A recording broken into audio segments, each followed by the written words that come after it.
का त्याग करके निरंतर भगवदाकार नहीं होगा तब तक प्रसन्न नहीं रह सकता। ब्रह्म भूता प्रसन्न आत्मा अनुशोचति न कांक्षति, वही प्रसन्न आत्मा होता है जो हर समय भगवान में अपने मन को जोड़ता रहता। सा वही मनः कृष्ण पदारविंदयो। देख लो इतनी अवस्था हो गई आप, कौन सा भोग नहीं जो आप न भोगे हो, लेकिन क्या मन राजी हो गया, मन प्रसन्न हो गया? नहीं। ईमानदारी से देखो, वो आज भी वैसे ही है, वो कभी तृप्ति का अनुभव नहीं कर सकता। अनेक जन्म व्यतीत हो गए और भी सब भोग विलासिता भोग लो, कभी तृप्त नहीं होगा।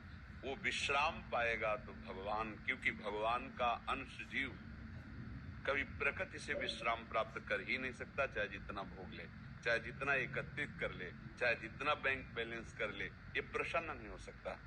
आप हमें बताना कि संपत्ति को प्राप्त करने के बाद किसका मन प्रसन्न हुआ? हर्षित होना और प्रसन्न होना में अंतर है।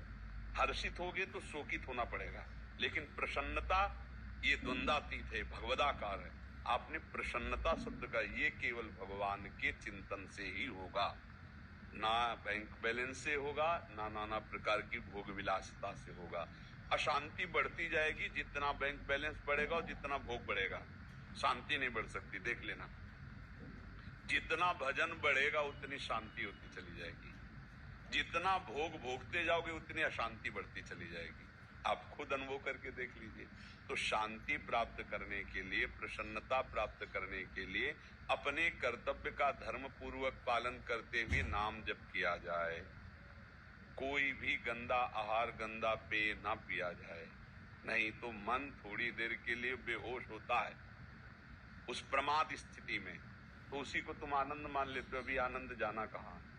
होश में चैतन्य होते हुए भी बेहोश रहना एक बड़ी अद्भुत स्थिति होती है, वो भगवान से प्राप्त होती है। आप भगवान के अंश हो, प्रकृति के अंश से आप कभी सुखी नहीं हो सकते हो। चाहे जितना प्रकृति को भोग लो, कभी मन प्रसन्न नहीं हो सकता। ऐसा लगता है कि एक चीज आज मन मांग रहा है, खा लें तो हम प्रसन्न हो जाएंगे, अगर ये हम भोग लें तो प्रसन्न हो जाएंगे।